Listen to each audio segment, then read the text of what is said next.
మామా కళ్ళు తిరిగే మార్గం ఉంది, వాచుకొచ్చే మార్గం ఉంది మామా. కంగ్రాచులేషన్స్ మచ్చా, ఎన్నో నెల ముందు హాస్పిటల్కి తీసుకొని పోయా, ఏమవుతుంది ఏమో భయంగా ఉందా. సరే పోదా. నీకు నెత్తిరి ఎక్కువైందయ్యా, అందుకే తల తిరుగుతా ఉంది. నెత్తురు తక్కువైతేనే సమస్య అంటే ఎక్కువైతే కూడా సమస్యేనా? డబ్బైనా రక్తమైనా ఎక్కువ అయ్యే కొందికి ఏదైనా ప్రమాదమే, కాబట్టి దానం చేసేయండి.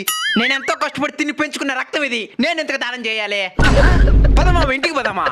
డాక్టర్ డాక్టర్ డాక్టర్, ఏమైందండి? మా ఓడిని రక్తదానం చేయమన్నారు కదా, చేసేసాడు. అవునా? చూసేదానికి ఏదోలా కనబడతా ఉన్నా కానీ మంచోడుగానే ఉన్నాడా? ఇంతకీ ఎవరికి దానం చేసినాడు? రోడ్డుకి రోడ్డుకా? అంటే యాక్సిడెంట్ అయిపోయింది. పదరా పేషెంట్ దగ్గరికా? అయ్యో అమ్మా, అయ్యో అబ్బా, నెత్తురు బాగా పోయిండదా? నెత్తురెక్కిస్తే బతుకుతాడు. నన్ను పిలిచి నెత్తురు ఎక్కించండి డాక్టర్.